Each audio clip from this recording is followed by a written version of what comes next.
Okay, well, welcome everybody to Oceanus, New York. My name is Elaine Mendez. If you have seen me around, walking around, switching art out, I am the art director. And I've been with Oceanus since its inception in December.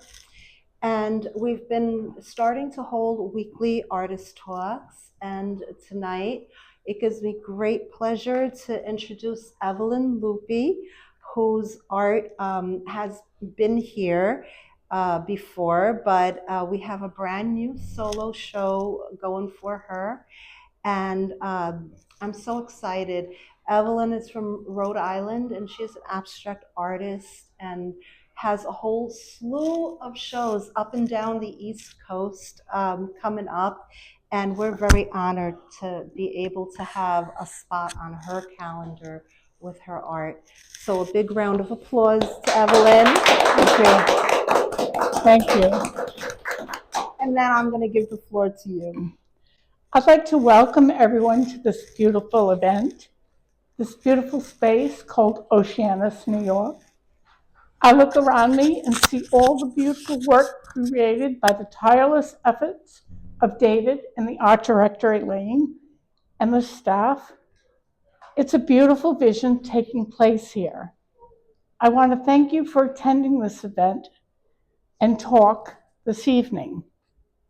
I invite you afterwards to look around and see what we have here. It's a collection of art and designs from all over the world. There's real talent here and real meaning. I'm proud to be a part of it as an artist and to have my work here. Tonight, I was asked to talk about what I do and who I am and what my art is about, and I'm going to do that. But I want to thank you for being here and listening. Walking around the space, looking at all the talented artists and designs here, reminds me of where I began myself. My interest in art actually goes back to my childhood. I grew up in a textile town, Pawtucket, Rhode Island, which was known for cloth, woven goods, apparel, among many other industries as well. My mother was very interested in clothing, and I got immersed from an early age in the whole idea of fabric and design, and it made a big impression on me, and it carried with me throughout my childhood and as I grew up. It turned into an artistic interest. It's kind of a mundane beginning, but I'm very proud of it. The way I began, the way I continued. I then went to college, and I was committed to helping other people, and I became a teacher and a social worker for many years. But I, at the same time, had my artistic interest as a fundamental part of my life. At some point, I realized a need to fulfill a long interest to become an artist.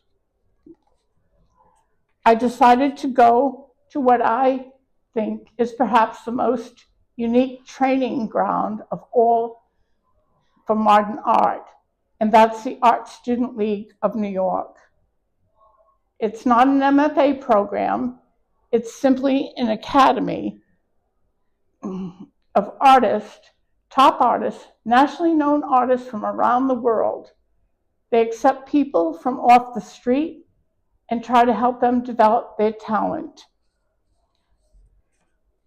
I hung in there for many years and developed the art you see on the walls here today.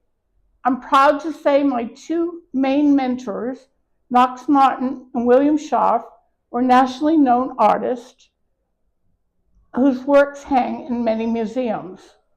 I feel I learned deeply from them, from their own teachings, but also from the contact with other artists and art history that they introduced me to. And it led to what work I now have, which I will talk about. I did make a career change, and I became a full-time artist, and I studied at the Art Student League. At the Art Student League, and from the beginning of my time there, people noticed a dichotomy in my work. They observed two sides that I was very interested in, design and pattern, and I was very connected to the reality around me. Some have called me an abstract expressionist, identifying with people like de Kooning, Rothko, Krasner, Hartigan, because many of my work show a strong pattern, a strong orientation toward extracted pattern. But I think what I am always portraying is reality. Sometimes it's actual portrayal in landscapes type of renderings. Sometimes it's more abstract patterns and emotions and feelings, but it comes from the same source. It all comes from my interest in design and pattern and harmony, and it's all based on the story of my life, on my feeling of the larger human story. Tonight, the works being showcased are the Starry Night series that I did, as well as additional paintings that are more decorative and playful. They are flowers. There are additional paintings that Elaine and David curated, another group of paintings that are called The Identity of Color. These paintings are either on the walls right now or in their inventory. Tonight, the focus is on Starry Night, because that is where it more or less all comes together. I'm going to start by talking about a painting that's more purely on the abstract side before talking about Starry Nights. There's a large painting that is on the wall just outside the door here called Headless Barbie. It's a dramatic title. It's an abstract, but it's an abstract with clear emotional contours to it. You can see all exhibited here in larger space. Headless Barbie is a large, abstract, highly colorful, highly dynamic rendering of the shapes and feelings around my experience of womanhood in our modern society and the difficulties of women and the growth of womanhood as you can see it. If you look at the painting, you'll see the emotional shapes and the colors and feelings. Its forms are strongly juxtaposed, and you'll see a dramatic brown shape going across the middle of the painting, which is meant to convey, among other things, a feeling of invasion. It's abstract, but the title helps unify the key concept. It is the strength and the evolution and the pain of womanhood, but also the assertion is that of the core of what I am doing. There's other paintings, my other abstracts similarly portray my feelings and positionings, and they arise from my artistic training. Tonight, as I said, we are showcasing my Starry Night series. Several years ago, I went back to some of my roots in painting studies and thought of some of the paintings and artists that I loved from early on. I thought of Edvard Munch. I thought of Van Gogh. I looked at Van Gogh's paintings for their intensity of what he did. I looked at Munch and saw the reference to loneliness, depression, and a kind of solitude and isolation. I've always thought of the Starry Night paintings, and also related ones, were so beautiful, and I've always had an emotional reaction to them, a very emotional reaction. So the idea occurred to me in taking all my internal feelings about this subject, this whole subject of where we exist, and in the night landscape of outdoors at night, which is in the night landscape. There is a kind of symbol of the whole universe there. You go out at night and you see the stars, and it's like in some way at night, you're in the universe.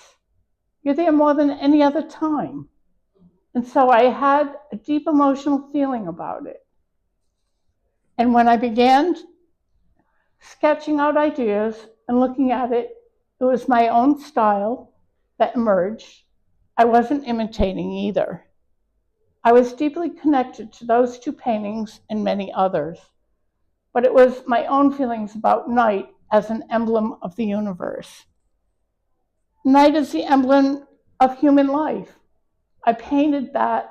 That's how I saw it when looking at my painting afterwards. I had painted and painted. I was up until 4 a.m. in my studio some mornings working on this series. So I thought of it a lot, and it just came out in a certain way. And what I feel when I look at my work, it's different from Munch and Van Gogh's. You can see Munch and Van Gogh's here, and you can also see my work. But my work is also strongly connected to theirs. The difference is, if you look at the paintings here, look at this series here, they're similar to Munch and Van Gogh in that there's at least two major zones. The sky juxtaposed with the ground, and the building on the ground, and the sky juxtaposed with the sea. And those two zones in each painting give the painting balance and intensity. I also must say what I painted wasn't exactly planned consciously, but it came out of my subconscious. I also have those two zones in the series. If you look, there's the sky that's kind of magically alive with shapes and stars and almost exhilaration. And then there's the ground, which is a mix of strongly flowing lines, roads, and pipelines, but also shapes that are almost childlike, but also beautiful. I hope, like these artists, Munch and Van Gogh, they're beautiful. The shapes are of nature and the shapes of our daily life, a donkey, a bicycle, a tree, mixed in with the flowing lines, the rows of pipelines, and houses for existence. So in my painting, you can see the energy of the two zones. The sky is almost an exhilaration. The stars I designed stretch out and almost approach being silhouettes of angels and spirits. The ground is different. It's a dark intensity. And the two, to me, juxtapose and balance, suggest exuberance and the mystery of our life. I'm saying all these words afterwards. When I was painting, I was feeling my subconscious knew what I was doing. And then when I finished them, this is what I articulated. So that's what you're seeing here. You're seeing here what I hope is exuberance of life, exhilaration, uplift in the skies, and then the dark intensity of our daily existence. That is the way artists will work. They're connected to an earlier tradition. They're trying to bring a modern interpretation to it. They're trying strongly to be connected to their emotions. What you think of an abstract maybe doesn't line up with a photographic reality. It is in fact drawn from reality and pattern after real experience and emotions. That's what I see in this, and in the end, it's my enjoyment. I'm trying to create enjoyment and beauty, and that's what I'm after. I just invite you to look at it. I like looking at what I do. I'll be honest about it, just as I like looking at the other beautiful art in the exhibit space here. If you wander around, you'll see the talent here, and I'm trying to take my place among that talent and provide something that you enjoy. And that enhances our life, and that connects to the human story. There's other works I've offered here tonight too. I also did what I think is a kind of fun decorative series based on flower pots and flowers. They're to this area here. It's playful, It doesn't strive for the emotional intensity of the others. It's just an enjoyment in one thing in life, one aspect, just the flowers and vases. And I was trying to be playful and colorful, and I hope you like those too. So with that, I'm really glad I had the opportunity to say these things tonight. I hope they connected to you. Feel free to ask any questions. I welcome that, and I just hope you enjoy this fine occasion. I hope you've become familiar with the space now and come other nights, because what Elaine and David are doing here is really beautiful. The way they're bringing together artists and designers from around the world with very striking work. It is a beautiful space. It's a beautiful concept here, and I'm proud to play a part of it. Thank you all, and good night. Thank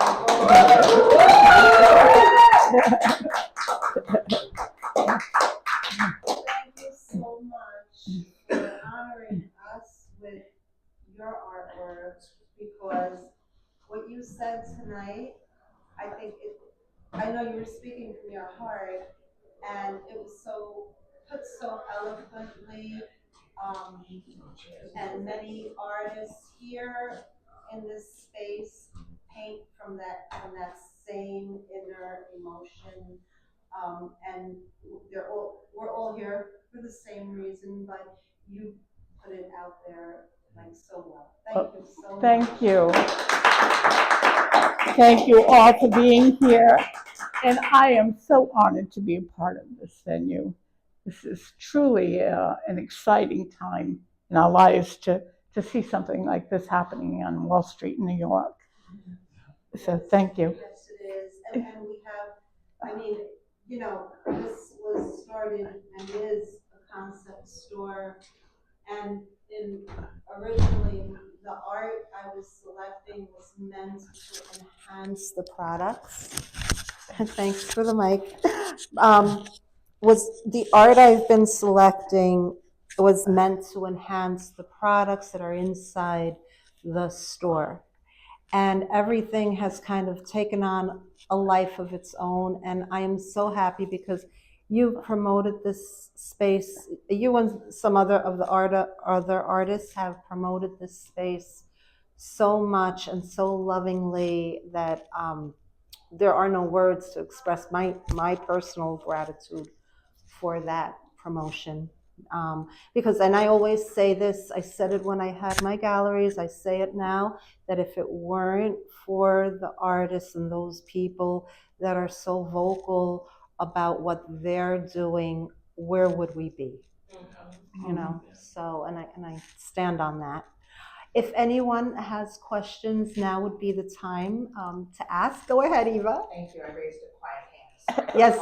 I'm curious, as you spoke about creating your art and it being just very intuitive, and then you go back and you've given us these beautiful observations about your art. Yeah.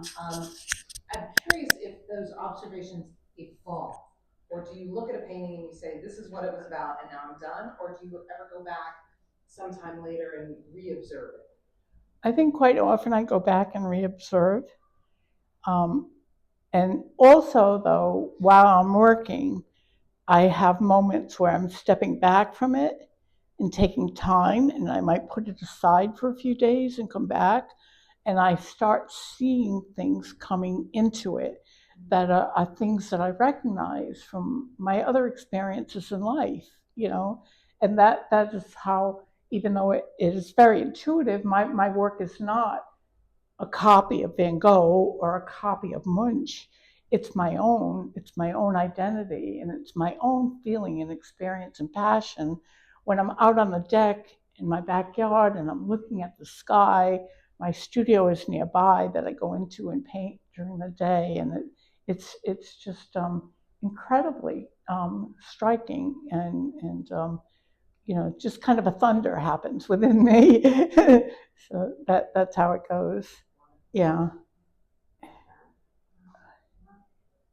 I wanted to ask you about because the black is so off from what we've been looking at in the gallery with your other pieces. Do you mix your own black, or is that like straight from? This is not mixed black. I mean, it may have a little bit of mix picked up from what was underneath it already laid down on the canvas, but I don't mix it on a palette. And like many artists they don't do a pure black. They do a black and blue or a black and green or something like that. No, I worked with a pure black when I did it, and that's how I handled it. So, yeah. Yeah. Darkest night. Yes. I'm also thinking of this as like how that relates. Yeah. I look at this like as a night sky. Oh, yeah, it could be a night sky too. Yeah, definitely. Especially that being in this room and with your talk. Yeah. I'm thinking of this sort of It could be. relating to that theme. They were done a few years later, but it could be something coming through with me. The experience. Yeah. Yes. I noticed that there are multiple phases of the moon that you included in your work. Is there any significance to that? Like the one behind you is only a sliver of a moon. I think it's more from my technical training. It's more like you vary shapes, you vary colors. You don't make everything the same on the canvas. I think it's more from that. It's beautiful. Yeah. I really love what you did with the stars. You almost turned them into, like you said, I think at one point, almost turned them into spirits and angels as stars. I haven't seen that anywhere else. Not really. The way you developed it. Is that what you were thinking when you did it, or did that just come out too? No, I wasn't thinking it per se. I was just applying paint and moving it around, and I was looking for a certain look where I felt, it was adding to the canvas, to the painting. It was more than just putting paint down. Spiritual feeling. Well, I always try when I put a shape or color down on a painting to make it as interesting as possible, not to just to put a swab of paint down and let it be there. And I think about how can I make this so interesting. So my movement just kind of whirled into that, and I carried it over from canvas to canvas. And then later on, like you're looking at it and I look at it, I say, yeah, I see that. There's spirits there. These are angels in my skies. So yeah, I got that feeling when I was looking through your portfolio. It felt like a very spiritual series to me personally. And then the flowers look like they're dancing. And I said, how beautiful, like swirling and dancing in the same room. So yeah, I mean, it's just. Yeah. I have another question. Yeah. How do you know when you're finished with the series? How do I know? Well, I kind of have these are done a little differently. Quite often when I work on a canvas, there's a certain geometry involved in the movement of the color and the forms on the canvas. So if you studied that method of working from the masters, you kind of know how the geometries work and whether they complete or not, or whether they connect or not. But I did something out of the box here with this. This is more like landscape work. And so when I step back and look at it, it's more just like there's no way of me saying, based on a history of a Cezanne painting, that my geometry is working in these. This does not have that kind of geometry in the work. But I walked away from it at a certain point and I just said, yes, this is it. This is it. I don't need to go further. This says it all. This is what I feel. And that's it. It's kind of like an innate inside feeling. In relation to an individual painting or the entire series? Well, I put the whole series together when I do that. Yeah. Do you work on more than one piece I do. I move back and forth, like I might work more on one piece at a time, but then I have them all lined up in my studio, and I'm going back and forth between all of them, and and and then I look at the total series because I'm creating series. I do a lot of different series in my body of work, so I'm looking to see how they're connected and what they're saying to me. And and like you said, you want it to have a completion, Yeah, yeah. So it's a good question. I can vouch for one part of her talk, that she's up at 4 in the morning working. As her husband. Yeah, I've done that many times. Thank you. Yeah. Well, you're in the middle of something, you can't stop. You have to just keep going with it, and then. Yeah, it could be that too. Yeah, yeah. So it could be that too. So. I just had a technical question.